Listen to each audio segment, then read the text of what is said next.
Hey, welcome to Lee's Knowledge Sharing Wednesdays. Let's get started.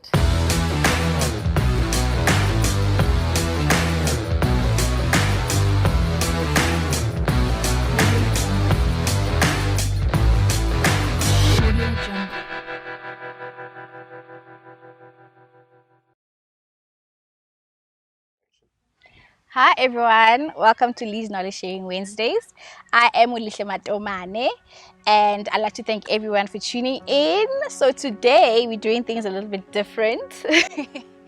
So I thought I should just share my story and just so that everyone can get to know me. So today my sister Cindy will be interviewing me. So I'm going to be on the hot seat this time. welcome Cindy. Thank you. So we're switching roles now. Yes, You taking over. Hi everyone, Sanbodan. My name is Cindy So, Lihle's younger sister. She already said. I am playing Lihle today and she is in the hot seat. How does it feel to be sitting here? It feels great. I can't wait to share my story. I'm looking forward to it. Okay, so Lihle, for the people who've been watching you and don't really know who you are you? Who's Lihle? You mentioned in your first video that you're called for different roles. You're a mother, you're a wife, you're a sister, you're a daughter, all of these things. Just tell us a bit more about that. So, Lihle, I think I did mention in the intro as well, I'm an embody of all my experiences. What I meant was that I believe with everything that we go through, molds us into becoming the people that we are today. Hence why I was mentioning that. And in terms of the roles, of the different roles of being a mother, of being a wife, of being a daughter, I am called for different roles. People tend to go chasing their callings. I'm chasing my purpose, I'm chasing my callings, not realizing the different things that you are supposed to be, that you are doing on earth are actually your callings. So it is important to treat them as that way you can just do right by whatever that is assigned to you, because one day, as the scripture says, God knew us before we were even born. We were formed in our parents' wombs, in our mother's womb, so it's everything that I'm called for was planned for me long ago.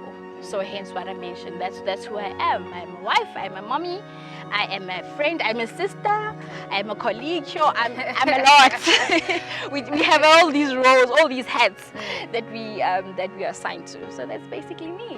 And of all of those callings that you have, which one do you find the most challenging? Do you have a sister that wakes you up on the 25th and says, Lihle, or is it being a mother? Is it being a wife? Is it being a daughter? Which do you find, or even a colleague?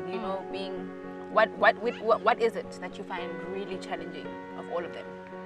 I think I won't say challenging. I think the one role that's required all of me, or the most of me, is motherhood.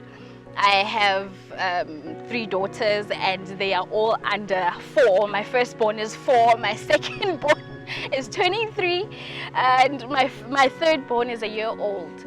So so those are, I think that is the role that requires the most of me, because you're responsible for these lives and their well-being. You must make sure that they're well fed, they are okay, they're fine, and regardless of how you feel, regardless of how tired you are, you can never say I'm tired. Whereas the other roles, you kind of can say I'm taking a break, you know what I mean?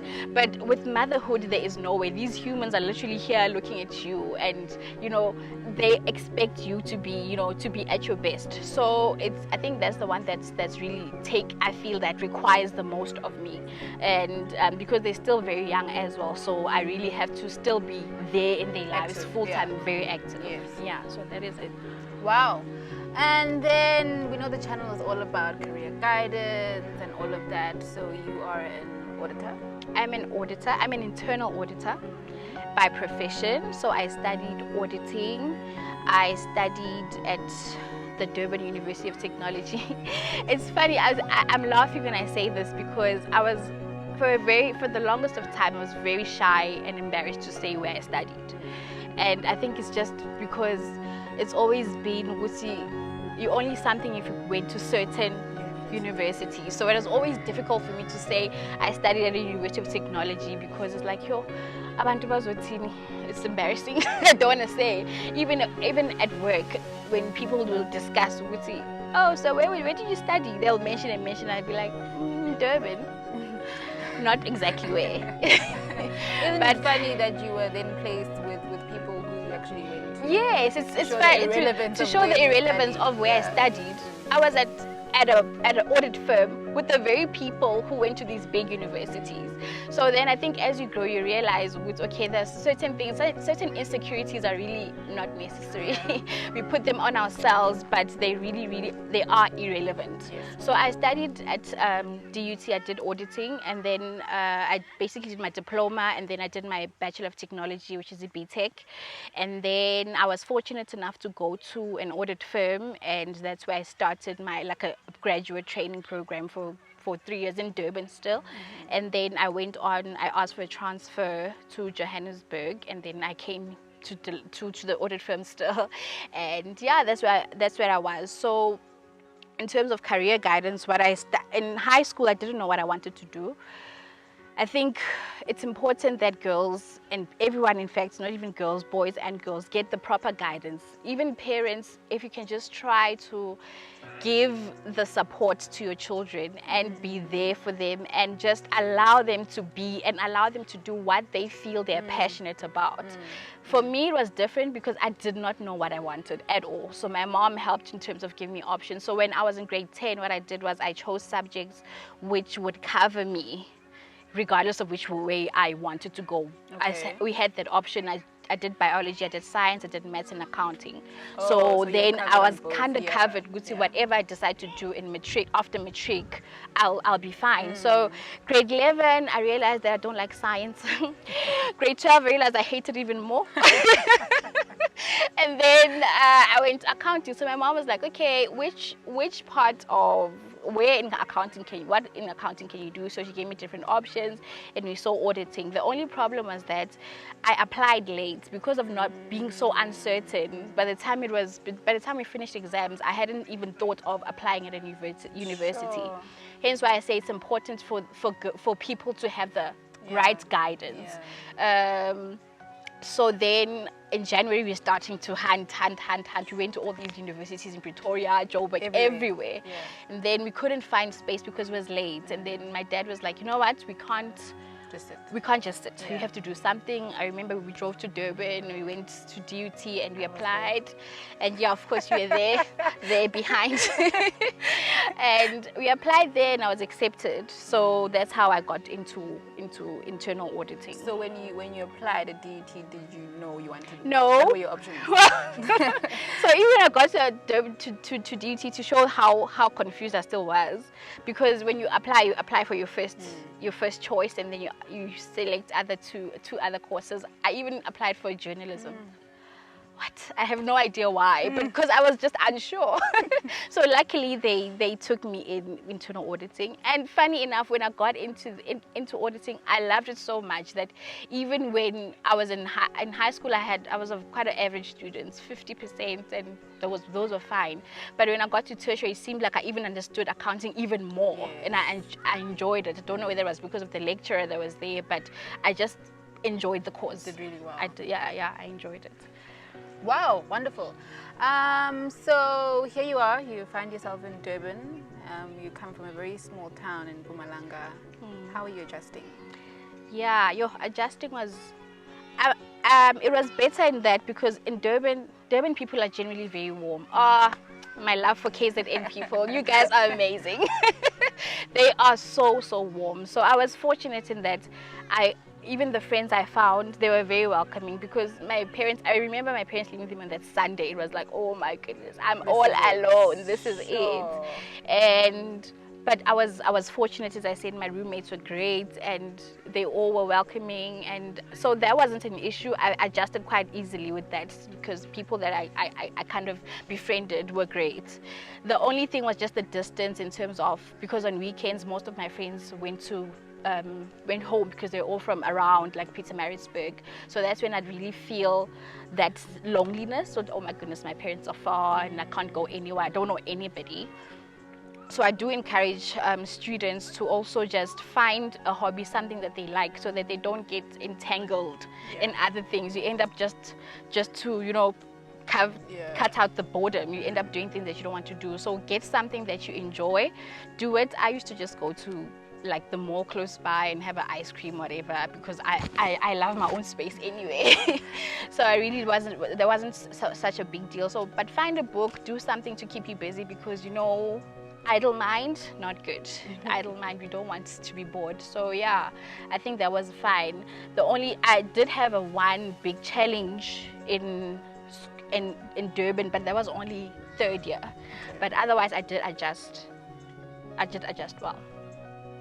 Thank you all very much. Please just stay tuned. We're taking a very short break. Hey there! I hope you're enjoying the channel so far. If you'd like to be part of the interviews, please feel free to email me at info@leewednesdays.co.za, or you can follow us on our Instagram page, which is Lee's Knowledge Sharing. Bye! Welcome back, guys. We're back from our little break. Lihle, you mentioned something about the challenge in the third year. What was happening? So I've never spoken about this, I think because it's a very dark period in my life that I've never really told. It's weird because I've always put it back on my mind. And, you know, as we always say, sometimes we deal with things, but we put it at the back of our minds just to protect ourselves. So I don't know, it was, I was writing my final, we just finished writing my final test on a Friday, and it was already before June exams, and I was just very sick. I had a terrible headache, and I just couldn't understand why. I was telling my friends I'm not feeling well, and I went to the commune and I slept, and Sivuile, my now husband, boyfriend at the time, came, and I was with him, and I was just telling him I'm not feeling well, and I think everything after that was just I can't say what exactly was happening, but it was a very, very difficult thing because I was seeing things, I was like losing my mind literally, because I'd see things, and it was a very difficult time. And being so far from home, my parents had to be called, and luckily they were friends of my mom's, of my parents, that were close by, and I remember they took me to hospital. Hospital said there's nothing wrong, maybe it's an anxiety attack, you know, because I was seeing things like hallucinating and everything. And I think one picture I remember was when my parents came and we were all just sitting down one evening. It's around 3 a.m., 2 a.m. And everyone just felt so hopeless, because, not hopeless, helpless, because of the way things were happening. I was just screaming, shouting, and we were just sitting on the floor, and it was just, wow. So I think that is the one very dark part of my life in Durban that really challenged me while I was at school. But what I take from it is that I'm grateful in that I was able to conquer. And even after the exams, I was able to, after the sickness, because I had to go back to Secunda for a good probably month or two, and they had to cut off all communication with people because people didn't understand what I was going through. And so I went back to Durban because I was determined that I wanted to write my exams. I think my parents were saying, you can stop, you don't have to carry on in school, but I wanted to finish. And for some reason I passed, and there was the actual year where I got cum laude. I passed all distinctions, and that just taught me, which, you know what, when things are planned for you, when God has a plan for you, nothing can separate you from it occurring. If God wants something to happen in your life, it's going to happen regardless. That's why I say I like the scripture where it's saying that He knew us before we were formed in our mother's womb. So He knew that time you are going to get sick at a certain point. This is going to happen, but you're going to be fine. You are going to be fine. All things work together for good. So that is the one dark period that I remember just by being in Durban. I remember also at a point where I don't want the city. I want nothing to do with being here.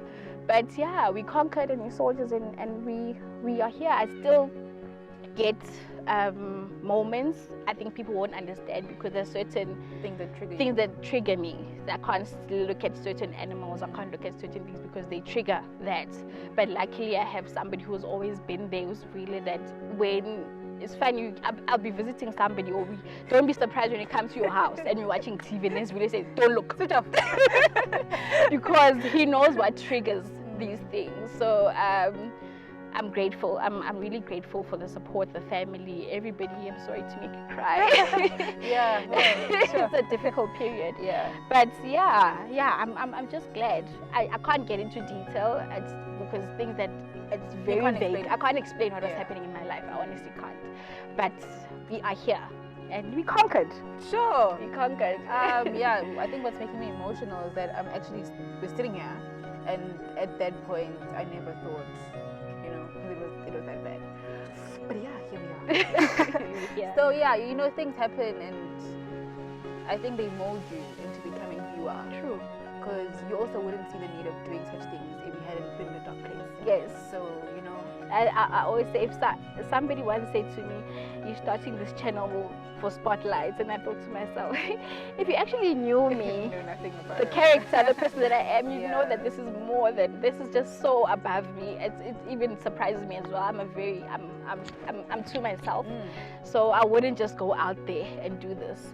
This was planted in me last year, and it resonates with me, and I said I'm going to take it and I'm going to run with it. It's going to help, even if it helps one person, but it's going to help somebody out there. Wow. Sure. So you mentioned that your then boyfriend, so you met your boyfriend you met your husband, sorry, in university. You're married now. How are you finding that? How's your marriage life? How is it? I think we're good. We're good. I think I'm grateful that because I got somebody who's been there always in my life. He's a best friend. I can be myself. I think that's the most important thing. If you can be yourself fully with this person without having limitations or worry with what are they going to say, what are they going to, the judgment and all of that. So I'm grateful for that. I'm really grateful. And we had kids. So our marriage, we started, when you got married, you had already had our firstborn. So we are now in this parenting hood so much but we try by all means to balance and find time for ourselves. We are intentional about that. It's okay, yes, we are parents, but we were us before we were parents. So we make sure guys, because then it really does affect all the pressures of the marriage, or all the pressures of the things of being parents and just doing life can get to the relationship as well. Yes. So you need to really be intentional and saying we have to protect this union, because before anything else, before the houses, before the kids, before everything else, it was us. So we must always go back to that, being yourselves and being the union that we are. Wow. Beautiful. So now you have the channel and you're bringing all these different people, and we all know, of course, there are going to be critics, and there are those who are going to come with their constructive, sometimes not constructive criticism. How are you handling that, if you've had any of that, and how do you plan on handling that? Critics are important in life. We need critics. There's two sides of critics. There's critics who are there to help you constructively. So they'll help you, tell you it's okay, maybe do this differently, do this, and then you take it and you run with it and you improve. Then there are people who are just there to bash you, or just for the sake of just being mean, or for the sake of just, we need both. Yes. You need both. The other one is to help you improve, and the other one is to build your character, because if you don't have a person who's saying, I don't like your legs, or I don't like whatever about you, then you won't really be strong. It's to build that thick skin. So because if you criticize me about something today, chances are in a month or two from now, if somebody else says it, it won't bother me because I've been through it. So we need both critics. Enjoy them, endure it, and just run with it. Say thanks and take whatever works for you and grow from that. Wow, beautiful. So what do you have to say to a young girl or a young boy, anyone who's watching this channel, anyone actually? What do you, you always say, you always have this time where you say, now I'm on the hot seat. I have to say something. What do you have to say? Oh my goodness, I have so much.